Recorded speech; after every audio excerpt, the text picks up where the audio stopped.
Pada suatu hari, ada seorang pemuda saleh yang sedang berjalan di pinggiran sungai. Tiba-tiba, ia melihat sebuah apel merah hanyut terbawa arus air. Karena lapar, ia pun memungut apel itu dan memakannya satu gigitan saja. Namun, setelah menggigit, ia terpikir, apel ini tentu milik seseorang. Aku telah memakannya tanpa izin.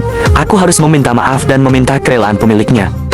Maka berangkatlah pemuda itu menyusuri aliran sungai, berharap bisa menemukan kebun tempat apel itu berasal. Setelah berjalan jauh, ia tiba di sebuah kebun besar yang penuh dengan pohon apel. Ia bertemu dengan seorang kakek pemilik kebun. Pemuda itu berkata dengan jujur, "Wahai tuan, aku menemukan sebuah apel hanyut di sungai. Aku memakannya satu gigitan. Aku datang untuk meminta maaf dan kerelaanmu." Kakek itu tertegun mendengar kejujuran si pemuda. Ia lalu berkata, "Aku tidak akan memaafkanmu begitu saja, kecuali kau memenuhi satu syarat."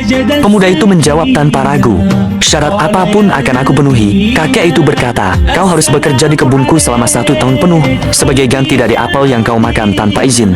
Pemuda itu pun menerima tanpa banyak bicara. Ia bekerja keras selama 1 tahun penuh dengan penuh keikhlasan.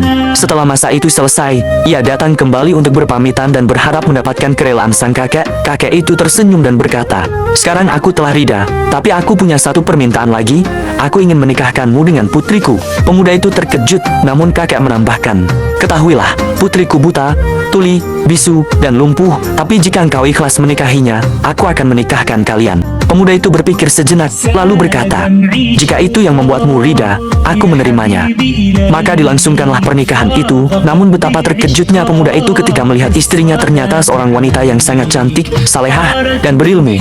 Ia pun bertanya kepada mertuanya, "Engkau bilang putrimu buta, tuli, bisu, dan lumpuh?" Sang ayah menjawab, "Benar, ia buta dari maksiat, tuli dari hal yang haram, bisu dari perkataan sia-sia, dan lumpuh dari melangkah menuju dosa." Wanita itu bernama Fatimah, dan dari pernikahan mereka kemudian lahirlah ulama besar Imam Abu Hanifah. Menurut beberapa riwayat, kisah ini sering dikaitkan sebagai kisah keturunan beliau. Hikmah dari kisah ini: pertama, kejujuran dan tanggung jawab atas perbuatan kecil akan membawa berkah besar. Kedua, keikhlasan dalam memperbaiki kesalahan membuka jalan menuju kebaikan yang tak disangka-sangka. Ketiga, menjaga diri dari dosa adalah bentuk kecantikan sejati. Keempat, Allah selalu memberi ganjaran besar bagi orang yang jujur dan sabar.